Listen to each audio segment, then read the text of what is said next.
तेज रफ्तार कार से कुचलकर 2 लोगों की जान लेने वाले पुणे पोर्श केस में नाबालिग पर भी बालिग की तरह क्या केस चलेगा या नहीं चलेगा, ये देखना होगा। आज इसी सिलसिले में जुवेनाइल जस्टिस बोर्ड पुनर्विचार याचिका पर सुनवाई करेगा। पुणे पुलिस ने नाबालिग आरोपी को दोपहर 12:30 बजे, अब से करीब आधे घंटे बाद जेजे कोर्ट में पेश होने और समीक्षा याचिका की सुनवाई का हिस्सा बनने के लिए नोटिस दिया है।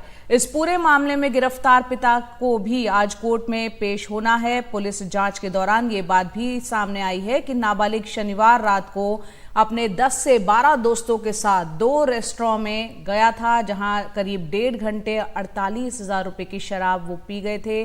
जांच में ये भी बात सामने आई है कि उसकी गाड़ी का रजिस्ट्रेशन भी नहीं था।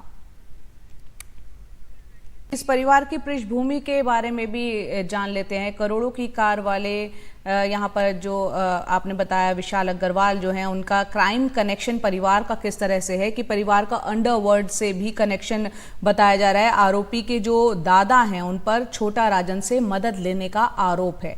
इसके अलावा भाई से जुड़े संपत्ति विवाद में भी मदद का आरोप है। इस परिवार पर छोटा राजन के गुर्गों ने गोलीबारी की थी और हत्या की कोशिश की एफआईआर भी दर्ज हुई थी। फिलहाल ये पूरा मामला भी कोर्ट में विचाराधीन है। सुनील हमारे सहयोगी हमारे साथ बने हुए हैं। सुनील, यहाँ पर परिवार की पृष्ठभूमि के बारे में थोड़ा बताएं।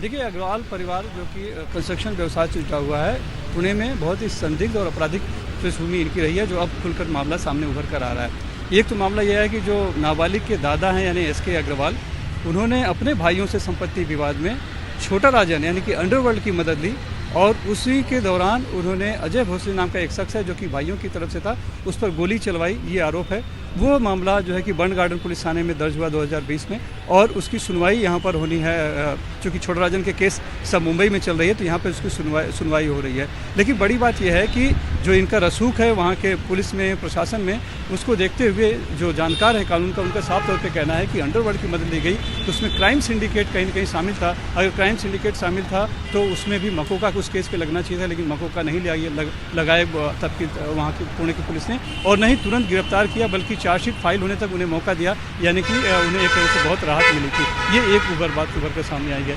एक और महिला है जिन्होंने अभी ट्वीट किया है, वो जानकारी दी है कि ये जो नाबालिग है जिस स्कूल में पढ़ता था, उस स्कूल में उनका बेटा भी पढ़ता था और उन्हें परेशान करता था। जब उन्होंने उस परिवार से शिकायत की तो उस परिवार ने है जो कि कोई शिकायत को ध्यान नहीं दिया और नजरअंदाज किया, यानी कोई सुना नहीं, तो मजबूरन उन्हें अपने बेटे को वहाँ से उस स्कूल से निकाल कर दूसरे स्कूल में ले जाना पड़ा, जो श्रीमती तानपुरे हैं जिन्होंने भेज दिया है। तो और इसके अलावा और भी कई ऐसे मामले उभर कर सामने आ रहे हैं। अब धीरे धीरे पता चल रहा है कि कितना संदिग्ध और आपराधिक प्रवृत्ति का ये परिवार था और इसका रसूख था पुलिस में, प्रशासन में, जिसको लेकर इनकी दादागिरी चलती थी। और इसी का असर हमने देखा कि एक नाबालिग है जो कि बिना रजिस्ट्रेशन की कार का, नाबालिग होते हुए पिता ने उसे अपनी कार दे दी और वो जाकर पब में, बार में बैठ कर शराब पी रहा था और शराब पीकर उसने इतनी बड़ी दुर्घटना कर दी जिसमें 2 लोगों की मौत हो गई।